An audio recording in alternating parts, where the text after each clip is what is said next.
हमने यहाँ 34 नंबर का प्रॉब्लम लिया है। तो 34 नंबर का प्रॉब्लम क्या बोलता है, the measure of the exterior angle of the triangle 15 degrees and are 115 degrees and 117 degrees respectively, then which type of triangle it is. तो हमें इसमें कमेंट करना है कि कौन सा ट्राइंगल होना चाहिए। देखिए, अगर मान लीजिए ये अगर 115 डिग्रीज है, तो ये एंगल, ये जो एंगल है, तो ये इसका एग्जैक्टली जो एंगल है वो 65 होना चाहिए, क्योंकि क्या लीनियर एंगल का सम 180 डिग्रीज होता है। अगर हम यहाँ की बात करते हैं, तो अगर 117 है, तो ये हो जाएगा 20, फिर 63, तो ये कितना हो जाएगा, 63 डिग्रीज होना चाहिए। तो अगर मैं इसको ऐड करूँ तो क्या हो जाएगा, 63 + 65, तो ये कितना हो गया, 128। तो अगर 180 से अगर हम इसको 128 अगर माइनस करें तो हो गया 52 डिग्रीज। तो ये 52 डिग्रीज आना चाहिए, यानी कि ये जो हमें ट्रायंगल दिया था, तो ये तीनों उसके एंगल अगर उसके लेस देन 90 है, तो ये क्या हो जाएगा, एक्यूट एंगल ट्रायंगल हो जाएगा। तो ये एक्यूट एंगल ट्रायंगल हो जाएगा। हमने 35 नंबर का प्रॉब्लम लिया है। The length of a diagonal of a square is 11 centimetre, then what is the length of it side. तो हमें साइड पे कमेंट करना है कि कितना होना चाहिए। तो अगर हमने मान लीजिए ये स्क्वायर अज्यूम किया, तो स्क्वायर में क्या है, तो सारे साइड इक्वल होती है, एंड ये चारों एंगल क्या होते हैं, तो चारों एंगल 90 डिग्रीज होते हैं। तो अगर हम ट्रायंगल ADC में देखें, तो एग्जैक्टली कुछ ऐसा पिक्चर बन रहा है। तो ये साइड x है, ये साइड x है, और ये 11 आना चाहिए। तो अगर हम पाइथागोरस थ्योरम का इस्तेमाल करें, तो हमें क्या पता है, हाइपोटेनियस स्क्वायर हो जाएगा 11 स्क्वायर, और वो हो जाएगा परपेंडिकुलर स्क्वायर। तो अभी हम इस साइड को मान लीजिए, ये जो साइड है, तो इसको मान लीजिए हम ये मान रहे हैं परपेंडिकुलर, तो ये हो जाएगा x स्क्वायर, यानी perpendicular square plus base square. तो ये आना चाहिए, तो हो जाएगा 2x square is equal to 121 आ गया। तो ये अगर ये 120 आ गया, तो इसको क्या हो जाएगा, तो ये डिवाइडेड बाई, अगर दोनों साइड में अगर हम करते हैं, तो x स्क्वायर क्या हो जाएगा, 2 से डिवाइड करने का, तो 121 डिवाइडेड बाई 2। तो ये जो x है, तो x के वैल्यू क्या आ जाएगा, अगर इस दोनों का इसका स्क्वायर रूट ले ले, अगर इसका भी स्क्वायर रूट ले ले, तो क्या आ जाएगा, तो इसका स्क्वायर रूट लेने के बाद ये वैल्यू हो जाएगा 11/√2। तो 11/√2 क्या आना चाहिए, तो ये जो x का वैल्यू है जो हमें पूछा गया था, तो ये इसका वैल्यू होना चाहिए। तो हमने इसमें परपेंडिकुलर ये साइड माना, और ये बेस साइड माना, और 11 हमें हाइपोटेनस ऑलरेडी दिया था। तो जो इसका साइड जो रहेगा स्क्वायर का, वो जाएगा 11/√2। 36 नंबर का प्रॉब्लम लिया है। 3.9% ऑफ 1530 हमें लिख के बताना है। तो 3.0 ऑफ 1530 क्या हो जाएगा, तो ये वैल्यू हो जाएगा 3.9 डिवाइडेड बाय 100। तो ये परसेंट ऐसे लिखेंगे, और ये हो जाएगा 1530। तो ये 0 से ये 0 कट जाएगा। तो ये हमें वैल्यू क्या मिला है, 153 मल्टीप्लाइड बाई 3.9। अगर हम इसको मल्टीप्लाई करते हैं,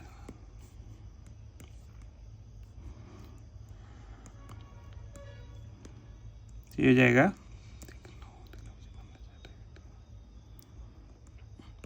तो ये वैल्यू आ रहा है 7, 6, 9 एंड 5, 5967 रफली आ जा रहा है।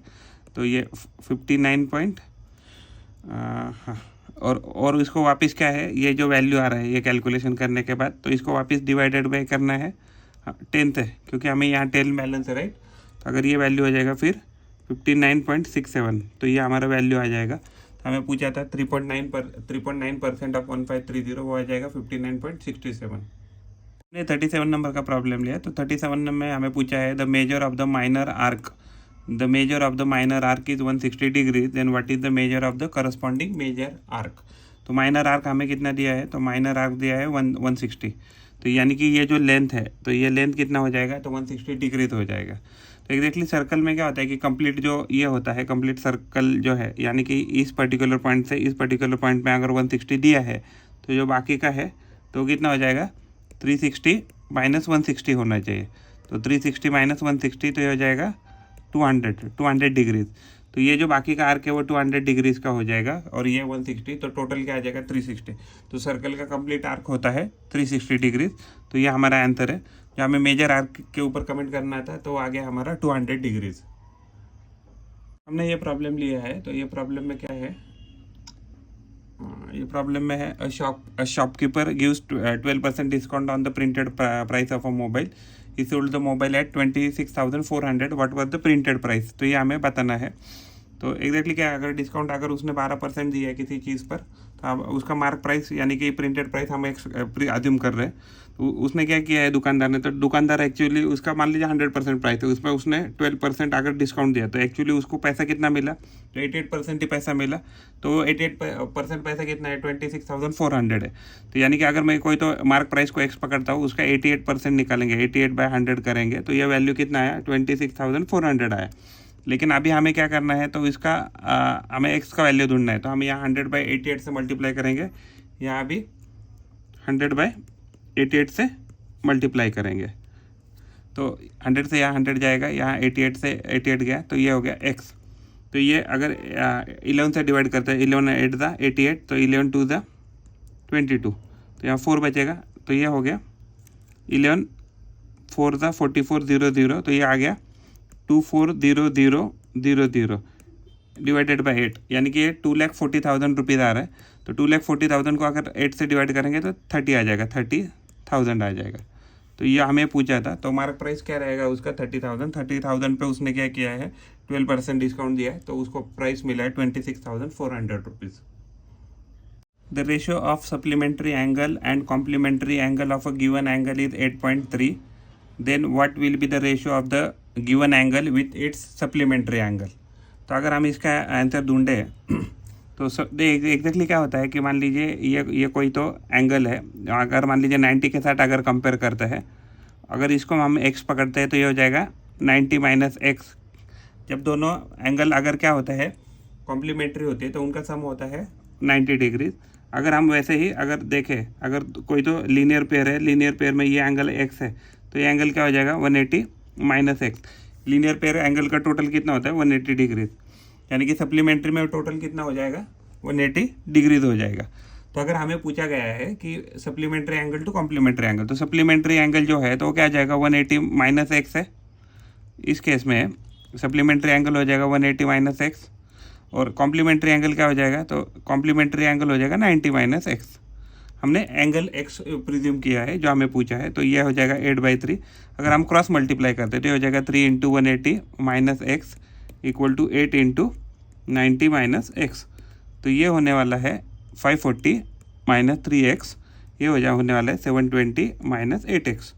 तो अगर हम इसको यहाँ शिफ्ट करें 540 को, तो ये हो जाएगा 180 और यहाँ इसको यहाँ शिफ्ट करें 8x को वहाँ, तो हो जाएगा 5x। तो जो हमें पूछा है तो ये 5x है, तो हम दोनों साइड से 5 से डिवाइड करेंगे तो x का वैल्यू क्या आ जाएगा, तो 36 आ जाएगा। अगर x का वैल्यू 36 आ रहा है मान लीजिए, तो हमें क्या पूछा था supplementary angle to its angle, angle to supplementary, तो angle divided by supplementary angle हमें पूछा है मान लीजिए। तो एंगल तो है 36, तो सप्लीमेंट्री क्या हो जाएगा उसका 180 माइनस 36 इक्वल टू 144। तो अगर हम इसको 144 से डिवाइड करें, यानी कि 144 आने वाला है ना, तो 36 1 दा एंड 36 4 दा करेंगे तो ये वैल्यू आ जाएगा। तो एंगल टू सप्लीमेंट्री एंगल इसका जो है रेशो ये आ जाएगा 1/4। अगर मान लीजिए सप्लीमेंट्री टू एंगल पूछा रहता था तो ये होता था 144 डिवाइडेड बाई 36, तो ये जाएगा 4/1, यानी इसका रेशो आता था 4:1। तो ये हमारा आंसर है।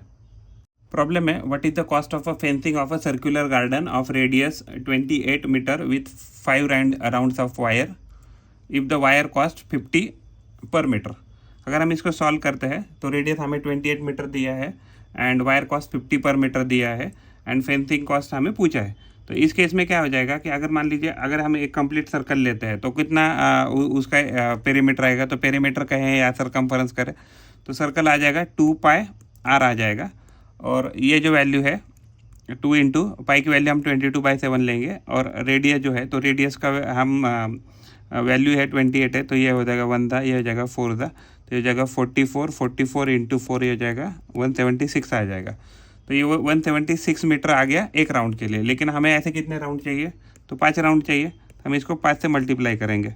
तो 5 से मल्टीप्लाई करेंगे तो ये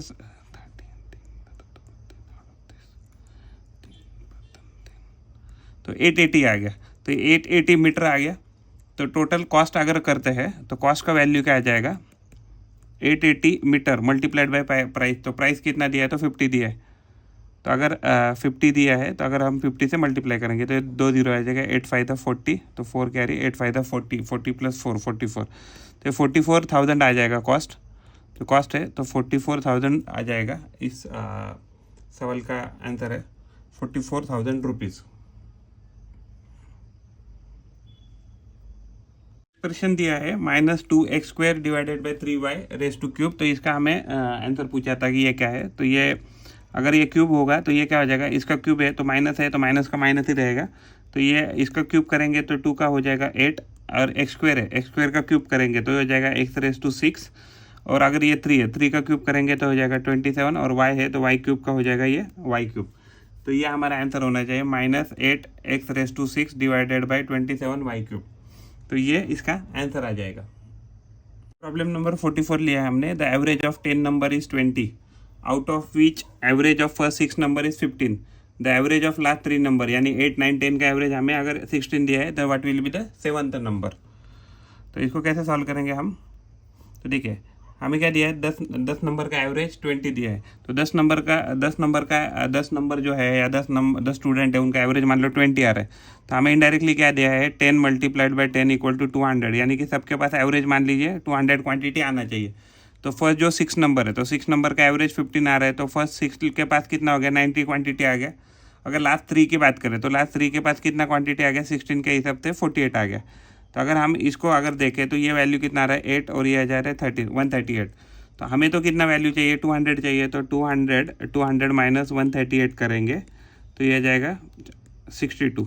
तो यानी कि जो हमारा 7 नंबर है तो 7 नंबर का अगर वैल्यू अगर 62 आ जाता है तो अपने आप ये क्या हो जाएगा, तो ये जो टोटल है ये टोटल मैच हो जाएगा। तो यानी कि इसका आंसर आ जाएगा हमारा 62। तो इसमें सिंपल है, जो नंबर है तो नंबर का एवरेज कीजिए, नंबर जितना भी है, जितने नंबर है और जितना एवरेज है उनको मल्टीप्लाई करके जो भी टोटल आएगा ये हमने किया। यानी 6 जो नंबर है, पहले 6 नंबर है उनका एवरेज 15, तो ये 90 आ गया। जो लास्ट के 3 नंबर है तो उसका एवरेज 16 है तो इसका टोटल 48 आ गया। तो टोटल आ गया 138। तो हमने 200 जो हमें ऑलरेडी दिया था 200 माइनस 138 किया, तो लास्ट का जो 7 नंबर है उसका वैल्यू आ जाएगा 62। 45th नंबर का प्रॉब्लम हमने लिया है, what is the sum of additive inverse. तो ये जो नंबर है इसका एडिटिव इनवर्स लेना है।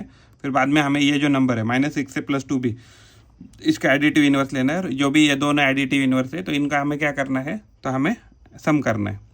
तो अगर हमें जो पहला नंबर है तो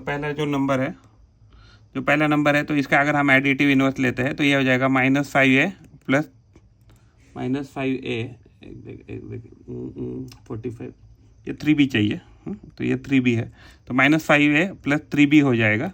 तो ये पहला नंबर आ जाएगा। अगर दूसरा नंबर क्या अगर एडिटिव इनवर्स करें तो हो जाएगा 6a -2b। अगर हम इन दोनों को जोड़े तो -5a प्लस 6a कितना हो जाएगा, तो ये +1a हो जाएगा, प्लस 3b प्लस -2b, तो ये क्या हो जाएगा, ये +1b हो जाएगा। तो यानी इसका आंसर हमारा a प्लस b आना चाहिए, जो हमारा सोल्यूशन है इस प्रॉब्लम का। हमने यहाँ 48 नंबर का प्रॉब्लम लिया। तो 48, the length of a cuboidal tank is 1.5 times it's bread. तो ब्रेड को हमें b पकड़ना पड़ेगा, और जो उसकी लेंथ है वो क्या हो जाएगा 3/2 टाइम्स, यानी 1.5 टाइम्स हो जाएगा उसके ब्रेड के। And height is twice the length. तो लेंथ जितनी भी आएगी उसके क्या आ जाएगा, डबल उसका हाइट आ जाएगा। If the volume of the tank is 4500 cubic metre then what is the height of the tank. तो ये कैसे सॉल्व करना है हमें। तो देखिए हमें क्या दिया है, लेंथ दिया है। तो लेंथ हमने ऑलरेडी क्या है 3/2 ऑफ द ब्रेड थे। तो ब्रेड को हमने एक्चुअली इस प्रॉब्लम में हमें ब्रेड जो है इस ब्रेड के इसमें दिया है अकॉर्डेंस में। हमने पहले ब्रेड को प्रिज्यूम किया। तो लेंथ आ गया 3/2 ऑफ ब्रेड और हाइट आ गया ट्वाइस ऑफ लेंथ। लेकिन लेंथ का वैल्यू कितना है, तो लेंथ का वैल्यू है 3/2 ऑफ ब्रेड। तो इसमें अगर हम इस इक्वेशन इसमें डालें तो हो जाएगा 2 × 3/2 ऑफ बी। यहाँ 2 से 2 कट जाएगा, ये आ जाएगा हाइट आ जाएगा 3b। तो वॉल्यूम ऑलरेडी हमें दिया है 4500 मीटर क्यूब। तो जो वॉल्यूम क्या होता है, तो वॉल्यूम होता है क्यूबॉइडल का length into breadth into height. तो लेंथ हमारे पास कितना आ गया 3/2 ब्रेड आ गया। तो b को हमने b प्रिज्यूम किया, और हाइट जो है हाइट कितना है 3b है। अगर हम इसको ये करें कैलकुलेट करें तो 3 × 3 = 9, तो 9/2 ये b क्यूब आ गया। और वॉल्यूम कितना है 4/00। तो इस एक्सप्रेशन को हम 2/9 से यहाँ मल्टीप्लाई करेंगे, यहाँ भी 2/9 से मल्टीप्लाई करेंगे। तो यहाँ 2 से 2 कट गया, 9 से 9 कट गया। तो जो ब्रेड थे तो ब्रेड का क्यूब कितना है, किसके बराबर का, ये हो गया 9, 9 × 1 = 9, 5 = 4500, 500 × 2 ये आ गया 1000। तो 1000 किसका क्यूब है, तो 1000 क्यूब किसका क्यूब है, तो 10 का है, तो ब्रेड क्या आ गया है 10, तो ब्रेड हमारा 10 आ गया। लेकिन लेंथ क्या था हमारा 3/2 ऑफ बी था, तो ये हो गया 3/2 इंटू 10, तो ये हो गया 1, ये हो गया 5, तो ये हो गया 15, तो 15 मीटर क्या आ जाएगा हमारा ब्रेड आ जाएगा। हमने यहाँ सॉरी लेंथ कैलकुलेट किया या ब्रेड कैलकुलेट किया जो 10 मीटर आएगा। और जो हाइट था, हाइट हमने क्या प्रिज्यूम किया था, हाइट हमने प्रिज्यूम कैलकुलेट किया था 3b, तो 3 इंटू बी का वैल्यू है 10, तो ये वैल्यू आ जाएगा 30 मीटर। तो यहाँ अगर हम इसको डाल के भी देखते हैं एक्सप्रेशन में, तो ये लेंथ कितना है हमारा 15, ब्रेड कितना है 10 और हाइट कितना है 30। अगर आप देखेंगे तो कैलकुलेट करके कितना रहे 15 3 45, 45 के बाद मीटर क्यूब, यानी कि हमने जो वैल्यू निकाला है वो सही निकाला है। हमने प्रॉब्लम लिया है if the diameter of a wheel of a tractor is 1.5 metre then how much distance is covered by the wheel in 400 complete rotation. तो इसको हम सॉल्व करेंगे। तो हमें डायमीटर दिया है 1.4 मीटर यानी कि 14/10 मीटर दिया है। रेडियस d/2 होता है, तो ये होता है 1.4 डिवाइडेड बाई 2, ये क्या है मीटर, तो ये वैल्यू आ जाएगा 0.7 मीटर, यानी जिसको हम 7/10 मीटर भी लिख सकते हैं। उसके बाद रोटेशन हमें दिया है 400 नंबर और डिस्टेंस पूछा है। तो एग्जैक्टली क्या होता है, सरकमफरेंस क्या आता है, यानी कि एक चक्कर में वो कितना कंप्लीट करेगा डिस्टेंस, तो 2 पाई आर, तो 2 इंटू 22/7 अगर करते हैं और आर का आर जो है तो ये है इसका वैल्यू 7/10, तो 7 से 7 कट गया, तो ये वैल्यू आ गया हमारा 44/10।